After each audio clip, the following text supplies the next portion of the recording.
silence.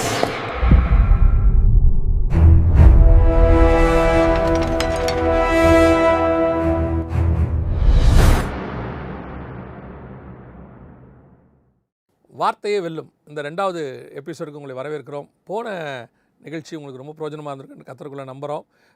இந்த நிகழ்ச்சியிலையும் நம்ம கூட மகள் ஃபெய்த் வந்திருக்கிறாங்க. வாங்க நேரடியாக அவங்கக்கிட்ட நம்ம சில கேள்விகளை கேட்க போகிறோம். பிரைஸ் லார்ட்மா. ரொம்ப சந்தோஷம். போன எபிசோடில் நீங்கள் கொண்டு அந்த ஈக்குவாலிட்டி பற்றி, சம உரிமை, பெண் சம உரிமை பற்றி ரொம்ப நல்லா இருந்துச்சு. அந்த கருத்துக்கள் நிறையா, அதுவும் ஒரு பெண்ணாக இருந்து சொல்லும் போது அது இன்னும் உண்மையான வெளிப்பாடாக இருக்கும். அது என்னதான் யார் நான் பேசுனதை விட நீங்கள் பேசுகிறது ரொம்ப நல்லா இருந்தது. இப்போ நாம ஒரு விஷயத்தை பார்க்க போகிறோம். என்ன பார்க்க போகிறோம் இன்னைக்கு நம்ம? இன்னைக்கு நம்ம வந்து விடோஸ் பத்தி பார்க்க போறோம். அண்ட் தென் விடோ ரீமேரேஜ் பத்தியும் பார்க்க போறோம். ஸோ நம்ம வந்துட்டு விதவைகள் அப்படின்றது, எனக்கு இந்த விதவைன்ற வார்த்தையை சொல்கிறதுக்கு முன்னாடி கலைஞர் சொன்னது எனக்கு ஞாபகத்தில் இருக்குது. அவர் அழகாக சொன்னார், விதவைன்னு சொல்கிறத விட கைம்பெண்ணு சொன்னோம்னா நல்லாயிருக்கும் அப்படின்னு சொல்லுவார். ஸோ அது மாதிரி நம்ம கைம்பெண், விதவை, அது நம்ம ஆனால் ஃப்ளோவில் விதவைங்கிறது வருது. ஆனால் தமிழ் வார்த்தையில் கைம்பெண்ணுங்கிறது நல்லா இருக்கு. கைம்பெண். ஆமாம். சரி, இப்போது இந்த விதவைகளை குறித்து பார்க்கும்போது, கைம்பெண்களை குறித்து பார்க்கும் பொழுது நிறைய இக்கட்டுகளை, கஷ்டங்களை சந்திச்ச ஒரு பர்சனல். பார்ட் இல்லையா? ஆமா கட்டாயம். அவங்கள பத்தி பார்க்கும்போது, நான் போன வாட்டி உங்ககிட்ட பேசும்போது சொன்ன ஞாபகம் இருக்குன்னு நினைக்கிறேன். சிங்கிள் பேரண்ட் பத்தி. தனியா ஒரு பெண் நின்று ஒரு பிள்ளைய வளர்க்கறது எவ்வளோ கஷ்டம் அப்படிங்கிறது. மோர் ஆர் லெஸ் அத விட அதிகம்னு நினைக்கிறேன் நானு. இந்த கட்டாயம். கைம்பெண்ணாக இருப்பது இல்லையா? இந்த கைம்பெண்களை குறித்து உலக பார்வை அல்லது இந்திய பார்வை நீங்க சொல்லுங்களேன். இதுக்கு முன்னாடி எப்படி இருந்துச்சு அப்படின்னு சொல்லி. விடோ அப்படின்னாலே வந்துட்டு எல்லார் மனப்பான்மையிலும் வந்துட்டு அவங்க வந்து ஏதோ ஒரு குறை உள்ளவங்க. அவங்க வந்துட்டு எதுலயுமே ஒரு சோஷியல் கேதரிங் எல்லாத்துலயுமே ரெஸ்ட்ரிக்டட் பண்ணப்பட்டவங்க தான்.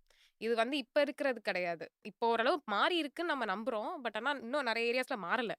நிறைய கருத்துலாம் சொல்றப்ப இப்படி இல்லாம இன்னும் இருக்கு அப்படின்னு யோசிக்க வைக்கிற இடங்கள்லாம் நான் பார்க்குறேன் இப்ப. ஆனா இப்ப வந்து நம்ம வேர்ல்ட் வியூல பார்த்தோம்னா, ஏன்ஷியன்ட்ல இருந்து ஹிஸ்டரியில பார்க்குறப்போ, கோட் ஆஃப் ஹம்மரபில வந்துட்டு ரீமேரேஜ் பண்ணிக்கலாம். ஆனா வித் லிமிட்டேஷன் அண்ட் ரெஸ்ட்ரிக்ஷன்ஸ் குடுத்திருக்காரு. லிமிட்டேஷன், ரெஸ்ட்ரிக்ஷன்ஸ்னா எனக்கு அது புரியல. அது எப்படி கொஞ்சம் தெளிவா சொல்லுங்களேன். யார பண்ணணும்?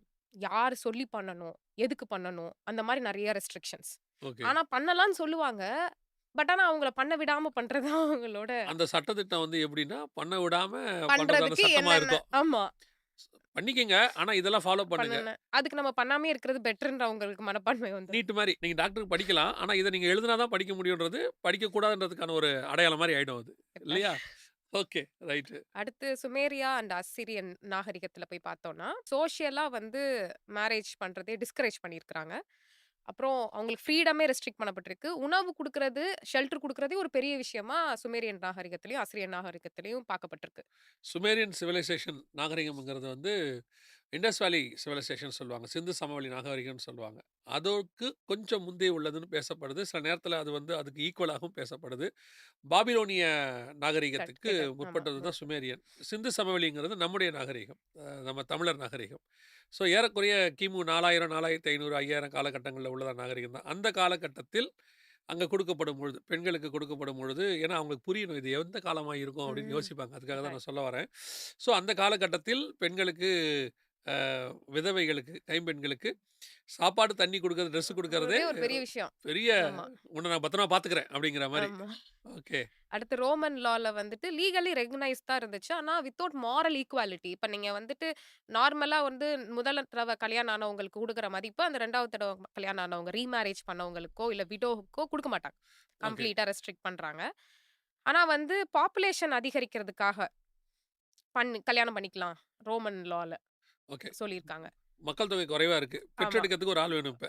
ஆமா. இன்னைக்கும் பல மதங்கள்ல பிள்ளை பெறுகிறவர்களாகவே பெண்கள பார்க்குறவங்க இருக்காங்க. கட்டாயம். குழந்தை பிறக்கிறதுக்கு அவங்க வேணும். அதுக்காக தான் அவங்கள வச்சிருக்கிற மாரி பல மதங்கள்ல இருக்கு. நான் பார்த்துருக்கிறேன். சரி, இதெல்லாம் ரீமேரேஜ் பத்தி நம்ம 2வது பேசுவோம். இந்த விதவைகள், கைம்பெண்கள் வந்து அந்த காலகட்டத்தில் அடைந்த கஷ்டங்கள் என்னவா இருக்கும்னு நினைக்கிறீங்க நீங்க? அத பத்தி சொல்லுங்களேன். நம்ம இந்தியா பத்தி பார்க்கலாம். இந்தியன் சோஷியல் லாஸ்ல வந்துட்டு நெறைய அநீதிகள் நடக்கப்பட்டிருக்கு. ஏன்னா நம்ம வந்துட்டு நெறைய வேதாஸ்ல வந்து வேற மாதிரி இருக்குன்னு சொல்றாங்க. ஆனா பிராக்டிஸ்ல இருந்தத தான் நம்ம இப்ப பார்க்கணும். கட்டாயம் ரொம்ப கொடுமையானது வந்து சதி. ஓகே. சதி வந்து இருக்கிறதுலயே ஒன் ஆஃப் த மோஸ்ட் எப்படி சொல்றது? எக்ஸ்ப்ளைன் பண்ணவே கொடூரமான முடியல. விஷயம். கொடூரமானது. அதெல்லாம் தாண்டி அது ரொம்ப பயங்கரமான ஒரு விஷயம். அது எப்படி ஒரு ஹஸ்பண்ட் இறந்துட்டாருன்னா, அவங்கள அவங்களும் சாகணும் அப்படின்றது வந்து ஏத்துக்கவே முடியாத அதாவது ஒரு அவங்களுக்கு சொல்லிடுறேன். சதி என்பது உடன்கட்டை ஏறுதல் அப்படின்னு அர்த்தம். உடன்கட்டை ஏறுதல்னா, கணவருடைய சரீரத்தை எரிக்கும்போது கூடவே இவங்களையும் தள்ளிருவாங்க அத. அது அவங்களையும் எந்த முடிச்சு ஏஜா இருந்தாலும் பரவால்ல. 6 வயசு பிள்ளைய வந்து 60 வயசு ஆளுக்கும் கல்யாணம் பண்ணி வைப்பாங்க. அவர் இறந்துட்டாருன்னா, அந்த 6 வயசு குழந்தையும் கட்டாயம் சாகணும். அதில இன்னொன்னு கூட நான் அ படிச்சிருக்கேன். இது 660 சொல்றீங்க. அப்போ பால்ய திருமணம்னு ஒண்ணு இருந்துச்சு. நம்ம அத பத்தியும் பின்னாடி பேசலாம். குழந்தை திருமணம். குழந்தை திருமணம் அப்படிம்பாங்க. அந்த குழந்தை திருமணத்தில அந்த பையன் விளையாட போன இடத்துல செத்துட்டான்னா, அந்த அந்த 5 வயசு பிள்ளையும் சாவடிச்சுருவாங்க. கூடவே சாவடிச்சுருவாங்க. அதான் பிராக்டிஸ் ஆஃப் சதி. ஏன்னா பிராக்டிஸ் ஆஃப் சதி அது. உடன்கட்டை ஏறுதல். ஓகே. மத்தபடி அப்படி ஒருவேளை இந்த சதி ஏறாமல் விதவையா இருக்கிற நான் வந்து ஹஸ்பண்ட் இறந்துட்டாலும் நான் சாக மாட்டேன் அப்படின்றவங்களுக்கு இன்னும் கொடும. ஓகே. அது எப்படின்னா, "நீ சதியில சாகலையா? நீ உடன்கட்டை ஏறுதல்ல சாகலையா? இப்போ நான் உனக்கு ஒரு வேற ட்ரீட்மெண்ட் குடுக்குறேன்." அந்த ட்ரீட்மெண்ட்ட பார்க்குற பெண்கள் வந்து, "நானு உடன்கட்டை ஏறுதல்ல சாகுறதே பெட்டர்." அப்படின்றத யோசிக்க வைக்கிற மாரி ஒரு பிராக்டிஸ் நம்ம இந்தியால இருந்தது. அது என்னன்னா, அந்த விமன வந்து ஹஸ்பண்ட் இறந்த உடனே மொட்டை அடிச்சுருவாங்க. ஓ! எந்த ஒரு ஆர்னமென்ட்டும் போடக்கூடாது. ஒயிட் சாரி கட்டி ஒரு இடத்துல, ஒரு வீட்லயா இருந்தாலும் அதுல வந்து ஒரு பர்ட்டிகுலர் பிளேஸ் அந்த பெண்களுக்காகவே ஒதுக்கி வச்சுருவாங்க. அந்த இடத்துல தான் அவங்க இருக்கணும். அவங்க இன்னும் ரொம்ப கொடுமையானதுன்னா, அவங்க சிரிச்சா கூட, அவங்களுக்கு ஒரு ஹாப்பினஸ் வந்துருச்சுன்னா, அதுக்கு பனிஷ்மென்ட் குடுப்பாங்க. ஓ! சிரிச்சதுக்கு. ஹாப்பியா நீ ஏன் இருக்க? ஏன்னா அது எப்படி பார்க்குறாங்கன்னா, ஹஸ்பண்ட் இறந்துட்டாங்கன்னா, அவங்க ஒரு சின் பியரர். அவங்க வந்து ஒரு பாவி. ஓகே. ஏன்னா அவங்க ஹஸ்பண்ட் இறந்ததுக்கு முழு காரணமே அந்த விமன் தான். அவ ராசி அப்படின்ருவாங்க. அவ ராசி. அவள கல்யாணம் பண்ண ராசி அவன் செத்துட்டான். ஆமா. ஓகே. அவ அவன் தான் குடிச்சு காரணம். செத்தாலும் கவலை இல்ல ஆ அத பத்தி. அதில என்ன எப்படி இறந்தாலும் பரவால்ல. அவங்க தான் காரணம். ஓகே. அப்படி சொல்லி ஒரு கோட்பாடு இருந்தது. அவங்களுக்கு வந்து சாப்பாடு ரெஸ்ட்ரிக்ஷன்ஸ் பயங்கரமா. இனிப்பு வகைகள், நெய் அந்த மாரி எதுவுமே குடுக்க மாட்டாங்க.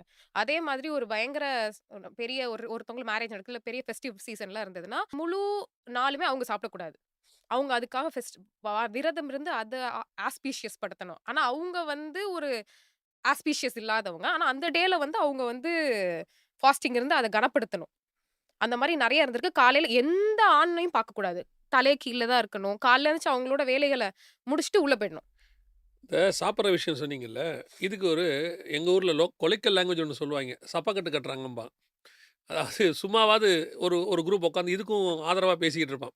ஏன்னா எல்லாத்துக்கும் ஆதரவா பேசுறவங்க இருக்காங்கல்ல. அவன் என்ன சொல்லுவான்னு கேட்டீங்கன்னா, "ஏன் நாங்க அந்த மாரி சாப்பாடுலாம் அவங்களுக்கு குடுக்கல தெரியுங்களா? அவங்கள வந்து தனித்து இருக்கிறாங்கல்ல. அவங்க வாழ்க்கைக்கு ஆண் துணை இல்லாததுனால, அவங்களுடைய உணர்வுகளை எல்லாம் நம்ம என்ன செய்யணும்? கட்டுப்படுத்தணும். கட்டுப்படுத்துறதுக்கு நான் இந்த மாரி இது எனக்கு கேட்கறதுக்கு எப்படி இருக்கும்னு கேட்டீங்கன்னா, ஒருத்தன குடிகாரன குடிக்க விடாம தடுக்க முடியல. அதனால நான் என்ன பண்ணிட்டேன்னு சொன்னா, பாசமா இருக்குல்ல. அவன வந்துட்டு குடிக்க வைக்கிறதுக்கு சட்டம் போட்டு, இவ்வளோ குடின்னு நான் சொல்லிட்டேன். நான் இவ்வளோ குடின்னு சொன்னதுக்கு அர்த்தம் என்னன்னா, என்ன அவன குடிக்க விடாம தடுக்க முடியலன்னு. அதுக்கு இன்னொரு கல்யாணம் பண்ணி வச்சா அந்த பிரச்சனை சால்வ் ஆயிரும்னு அவன் மண்டையில ஏறாது. உண்மதான். இல்லையா? அவங்க தான் திருப்பி திருப்பி சப்ரஸ் ஆகி இருக்கணுமே ஒழிய, அவங்களுக்கு இன்னொரு கல்யாணம் பண்ணி வைக்கணும்னு அவன் மைண்ட்ல ஏறவே ஏறாது. ஏறாது. இதுதான் கேட்டா இவன் இதுக்கு சொல்லுவான். நாங்க ஏன் அந்த மாரிலாம் சாப்பிடாம தடுத்து நிறுத்தணும்னா, ஏன் அதுக்கு இன்னொரு கல்யாணம் பண்ணி வச்சுட்டு போயிட்டா என்ன? இல்லையா? கட்டாயம். சரி. அதே மாதிரி அவங்க வந்து மிச்ச ஆண்களுக்கு இடறலா இருந்துருவாங்க. ம். அது ஒரு பெரிய விஷயம். கல்யாணம் ஆன ஆண்களுக்கு அவங்க இடறலா இருந்துருவாங்க. அதுவும் ஒரு இதா வச்சிருக்காங்க. அதே மாரி அந்த சதி பிராக்டிஸ் பண்றவங்க வந்து ஒரு லாயல் ஒய்ஃப், ம். Faithful wife. அது வந்து ஒரு பெரிய விஷயம். அவங்க பண்ணிட்டாங்கன்னா, ஒரு பெரிய கடவுளுக்கே தொண்டாற்றுன மாதிரி பார்க்கப்பட்டிருக்கு அந்த காலத்துல. ஓகே. ஏன்னா, இது வந்து ஒரு காடுக்கு வந்து அவங்க ஒய்ஃப் வந்து ஆனா அந்த கதையில பார்த்தீங்கன்னா, அவங்க விடோவா இருக்க மாட்டாங்க. ஓகே. அதுதான் பெரிய விஷயமே. அவங்க அவங்க ஹஸ்பண்டுக்காக அத செய்வாங்க. சதிக்குள்ள போவாங்க. அதுதான் அது கான்செப்ட். ஆனா இவங்க அத வந்து விடோவாவே இருக்க மாட்டாங்க. அதுதான் ரொம்ப ஒரு பார்க்கக்கூடிய விஷயம். இப்ப அவ ஹஸ்பண்ட் இறந்துட்டாங்கன்னா, அவங்களும் சாகணும். அப்படின்றது கான்செப்ட் அந்த கதையில இல்ல. பட் ஆனா இவங்களா அத உருமாற்றிக்கிட்டாங்க. ஓகே. இவர் வந்து கடவுள் கிட்ட போயிட்டாருன்னா, நீயும் போயிடணும். கூட போயிட்டேன்னா, அது வந்து ஒரு you are the loyal wife. போகலைன்னா யூ ஆர் நாட். எந்த ஒரு வேதமுமே உருவாக்கப்படுகும்போது தீமைக்காக உருவாக்கப்படல. ஆமா. ஆனா, அத கையாண்டவங்க தீமைக்காக கையாண்டுட்டாங்க. ஆனால் அதுக்கு பிறகு அந்த வேதங்கள் திருத்தி எழுதப்பட்டு, அது தீமைக்கு ஏதுவான வேதங்களாக மாறிடுச்சே மாறிடுச்சு. ஒழிய, கட்டாயம். ஆனா எந்த ஒரு காரியமும் எழுதப்படும் பொழுது, மனுஷனுடைய தீமைக்காக எழுதப்படவே இல்ல. மனுஷனுடைய நன்மைக்காகவும் ஒரு வரைமுறைக்காகவும் தான் எழுதப்பட்டது. சில வேதங்கள் இருக்கலாம். மனுஷ தீமைக்காகவே எழுதப்பட்ட வேதங்களும் இருக்கலாம். நம்ம அந்த டிஸ்கஷனுக்குள்ள போகல. ஆனால் எந்த ஒரு காரியத்திலயும் பெண்ணை இப்படிதான் நடத்தணும்னு சொல்லி ஒரு நான் இப்படி சொல்லுவேன். எந்த கடவுளும் பெண்ணை இப்படி நடத்த சொல்லல.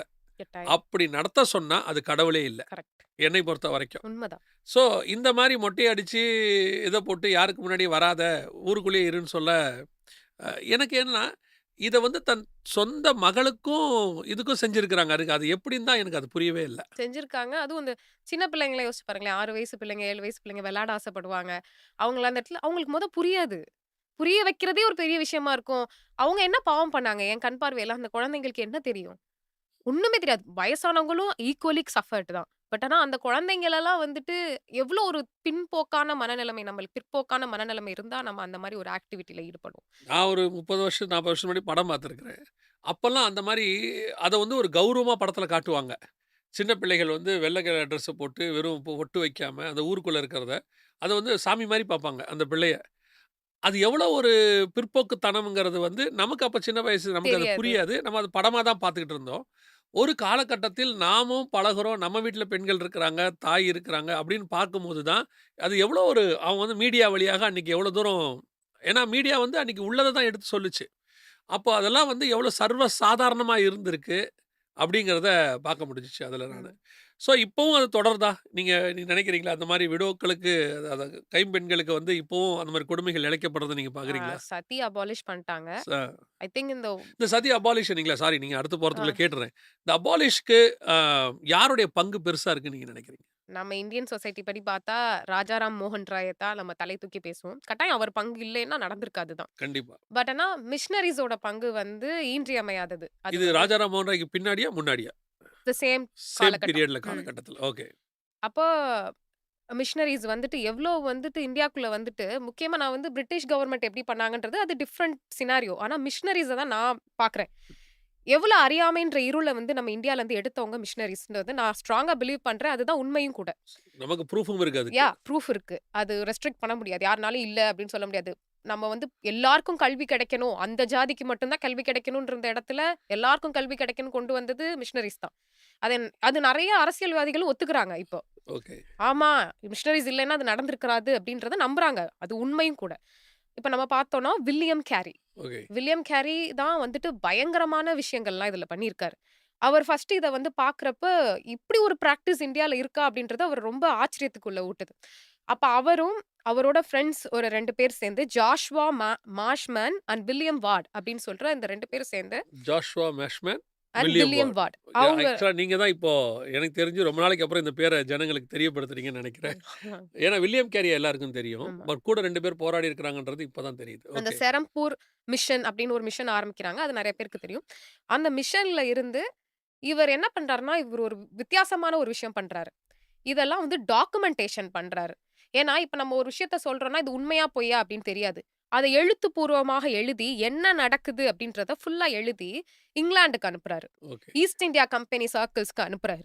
அதுக்கப்புறம் இவாஞ்சலிக்கல் மிஷனரீஸ்க்கு மினிஸ்ட்ரிஸ்க்குலாம் அனுப்புறாரு. இந்த மாரி இந்தியால ஒரு வேலை நடக்குது.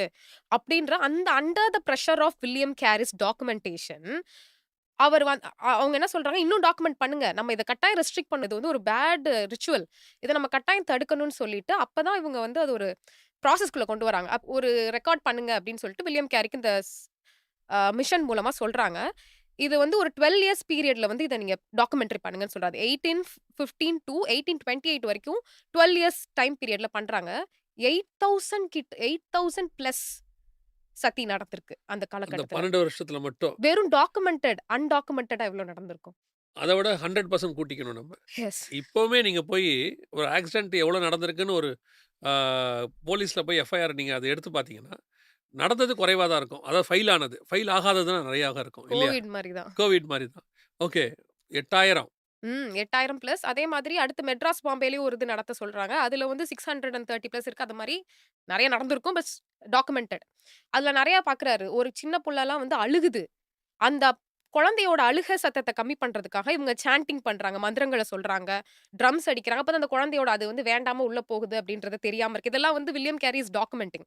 அதுக்கப்புறம் உன்னொரு பொண்ணு வந்து வெளியில தீ எரிஞ்சதோட ஓடி வரா. திருப்பி பிடிச்சு உள்ள தூக்கி போட்டு எரிக்கிறாங்க. சோ திஸ் இஸ் நாட் அவங்க வில்ஃபுல்லா பண்ணல. பிகாஸ் இத அட்வொகேட் பண்றதுன்னா women is loyal. So she is doing அப்படின்னு நெறைய ஃபிலிம்ஸ்லலாம் இப்ப காமிக்கிறாங்க. அவங்க வில்ஃபுல்லா பண்ற மாரி. பட் இந்த காலகட்டத்துல அவர் டாக்குமெண்ட் பண்ணதுல வில்ஃபுல்லா பண்ணல. நான் விட்டுருங்கன்னு சொல்லி அவங்க கதர்றாங்க. விடாம அவங்கள வந்து சதியில எரிக்கிறாங்க. இது அதுக்கப்புறம் அபாலிஷ் பண்றதுக்காக பெங்கால் சதி ரெகுலேஷன் ஆக்ட் 1829ல கொண்டு வராங்க.